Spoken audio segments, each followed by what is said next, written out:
ছোট চাচার ঘর, মেজো চাচার ঘর। এই জায়গা লেখাপড়ায় খুবই কষ্ট। এল্লা মানুষ চাকরি করে, 6টা ভাই বোন। বড় মেয়ে বিয়ে দেয় এখান দিয়ে যাইয়ে নলসিটি বিয়ে দিয়েছে। এখানে তো লেখাপড়া আমাদের দেশে খুব গাবরা। আমার কি ভালো জানছে, আমার এই অসুখের সময়ও আমার টাকা দিয়েছে।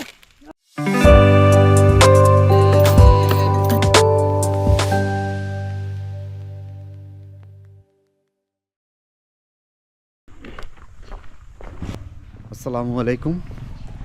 এই মুহূর্তে আমরা আছি নলসিটির হারিখালি দারুল উলুম ফাজিল মাদ্রাসার সামনে। রাজনীতির মঞ্চে উত্থান যেমন আকস্মিক ছিল, তেমনি নাটকীয়ভাবে থেমে গেল তার জীবন। মাথায় গুলিবিদ্ধ হয়ে 6 দিন ধরে মৃত্যুর সঙ্গে লড়াই চালিয়ে শেষ পর্যন্ত প্রাণ হারালেন শরীফ ওসমান হাদী। বাংলাদেশের সাম্প্রতিক রাজনীতিতে যার নাম খুব অল্প সময়েই আলোচনার কেন্দ্রবিন্দুতে উঠে এসেছিল, কখনো তীব্র সমর্থনে, কখনো প্রবল বিতর্কে। আজ আমরা এসেছি তার শিকড়ের খোঁজে ঝালকাঠি জেলার নলসিটিতে, যেখানে শুরু হয়েছিল তার জীবন, যেখান থেকে জন্ম নিয়েছিল তার চিন্তা, তার প্রতিবাদ ও তার ইনকিলাবি ভাষা।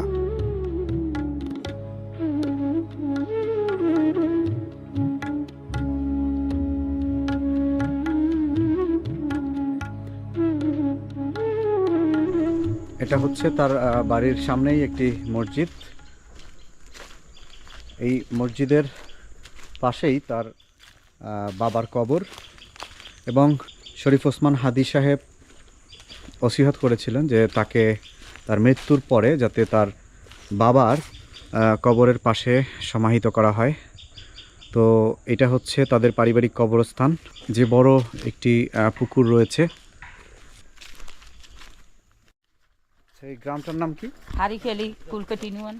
কুলকাঠি ইউনিয়নের হারিখালি গ্রামে আমরা এখন আছি।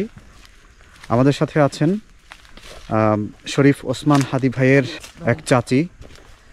আমরা তার সাথে কথা বলবো এবং তাদের যে পৈতৃক বাড়ি, গ্রামের যে পৈতৃক বাড়িটি রয়েছে সেটি আপনাদেরকে দেখাবো। আমরা এলে মাঝ চাচার ঘর, এই ছোট চাচার ঘর, এই এলে যাই তার বাপের ঘর, মানে তার বাবার ঘর ছিল এই ভিটায়। ও বন্ধুরা, এখানে দেখুন, এই যে চাচির সাথে আমরা কথা বলে জানতে পেরেছি যে এখানে তার বাবার ঘর ছিল। এই যে একটু উঁচু জায়গা দেখতে পাচ্ছেন ভিটাটা, এখানে ওসমান হাদী সাহেবের বাবার পুকুর পিছনে পুকুর আছে না? পিছনে পুকুর আছে, দেখা দে না কেউ রে। মানে দাদা বাড়ি তো এটা। হ্যাঁ। তার বাবা আসলে কিভাবে নলসিটিতে চলে গেলেন, তাদের ইতিহাসটা যদি একটু বলতেন। এই জায়গা লেখাপড়ায় খুবই কষ্ট। এল্লা মানুষ চাকরি করে, 6টা ভাই বোন। বড় মেয়ে বিয়ে দেয় এখান দিয়ে যাইয়ে নলসিটি বিয়ে দিয়েছে। এখানে তো লেখাপড়া আমাদের দেশে খুব গাবরা দেশ। পানি বর্ষাকাল হইলে পানিতে কোনো পানি ওঠে। হ্যাঁ, তলাই যেতে পানি খাবো বনে তো পানি সেই বুকের উপরে। এরকম পানি তো আমাকে জন্ম থেকে দেখিনি। এর আগে একটু বন্যা নিলে আমাকে রাস্তাঘাট সব তলাই যায় এখনো। কিন্তু আমাদের দেশে কোনো উন্নতি নেই। আমাদের দেশে চেয়ারম্যান মেম্বার টাকা। বাবা খুবই ভালো লোক ছিল। তার গ্রামের বাড়ি থেকে আসা যাওয়ায় কষ্ট হইতো, এই জন্য সে শহরে বাড়ি করছে। ছোট চাচা, মেজো চাচা, তার বাবা হইলে বড়। হ্যাঁ, তাদের ঘর ওইখানে। লেখাপড়ার জন্য চলে গেছে, এসব জায়গায় ভালো লেখাপড়া নাই এবং আসা যাওয়া অনেক কষ্ট ছিল। একসময় এই জায়গায় রাস্তা ছিল না, পায়ে হেঁটে যাইতে হইতো, পানি ভাঙ্গা, এই জন্য চলে গেছে। আরো 20-25 বছর আগে মানে খুবই খারাপ অবস্থা ছিল। এখন তো মোটামুটি। ওসমান হাদী ভাইয়ের বাবা মানে আব্দুল হাদী সাহেব, তিনি এখান থেকে কত বছর আগে চলে গেছেন? সে গেছে 2000-এর আগে,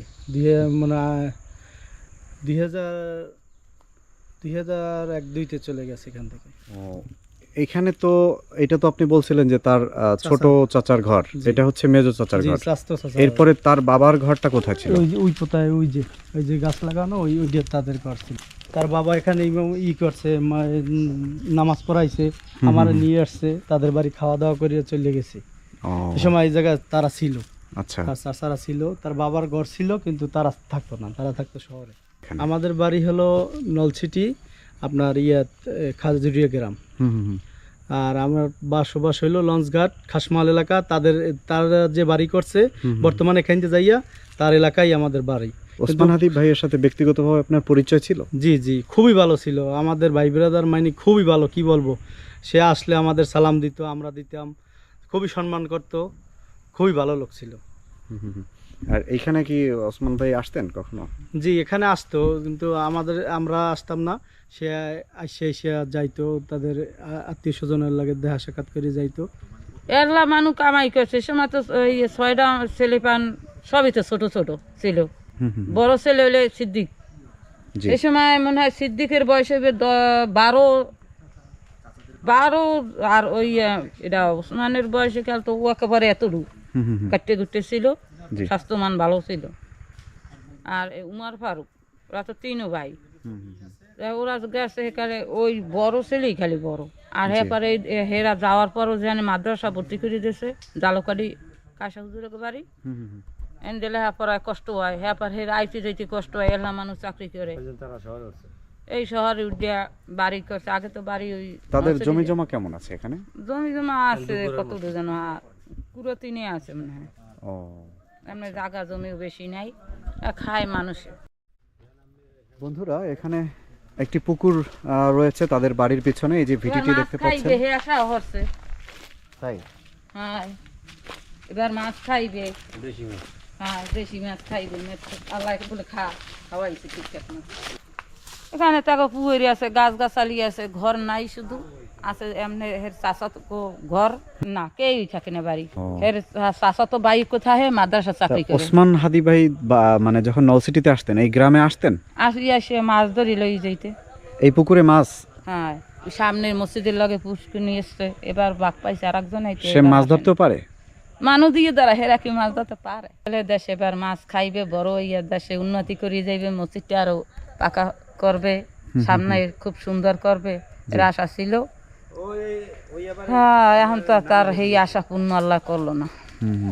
আর কি করবে, করার কিচ্ছুই নেই। তার মায়ে তো বয়স হয়ে গেছে। তার এই যেদিনকার তার এই ঘটনা হইবে, এর আগের দিনকার আমার সাথে বুধবার দিনকার তার দেখা হয়েছে।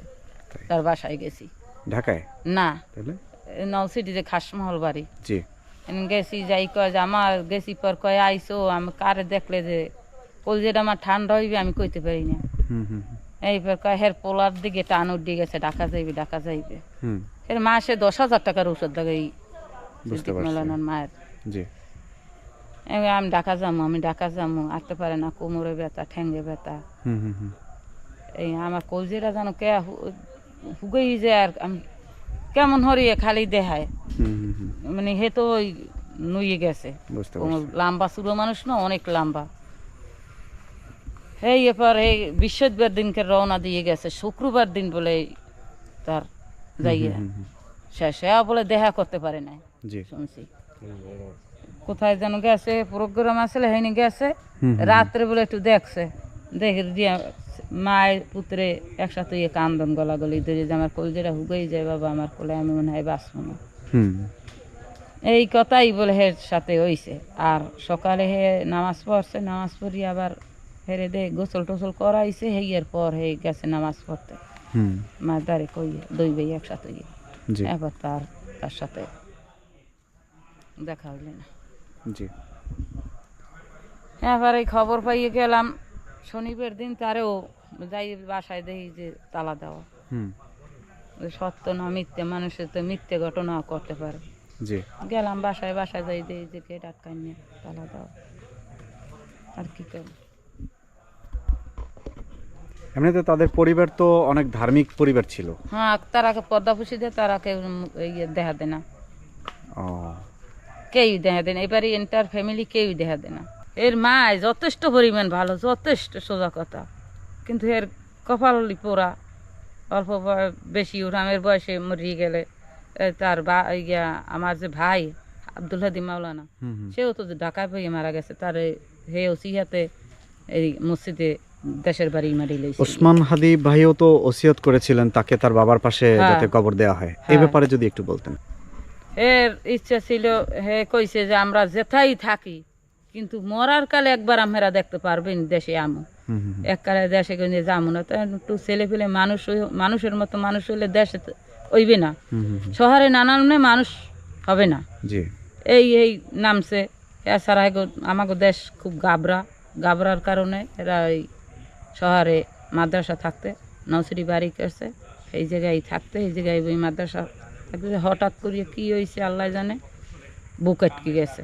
এই লই গেলে ঢাকা, হেনে রইলে আইসিতে হেন দেশ মরার পরে হেন জানা যাওয়ার পরে আবার নৌসরি আনছে, নৌসরির পরে দেশে লই আবার জানা যাচ্ছে হারিকেলি মাওলানা, এই আব্দুল হাদি মাওলানা, তার ছেলে হইলে বড় ছেলে সিদ্দিক মাওলানা। কি যেন বলছিলেন, ওসমান হাদি সাহেবের মা সম্পর্কে একটা কথা বলতে চাইছিলেন। হের মা খুবই ভালো ছিলেন, আমরা সবসময় খেলাইছি আইছি, সবসময় দৌড়ে রাইতইলে থেকে বাড়ি আইছি তাই সব সময়। আর এখনো নৌসুটি গেলে দৌড়িয়ে যাই, গেলে বুঝে জানো সেই আকাশের চাঁদ পায়। জি অনেক মানুষ আছে না টাকা পয়সা হলে হিংসা, কিন্তু কিন্তু এই হিংসাটা তার মধ্যে নাই। জি জি আমার মা ধন্যবাদ। ওই তো ওই আমার মায়ের সবসময় জি সবসময় ভালো জানছে এই ওষুধের কালে।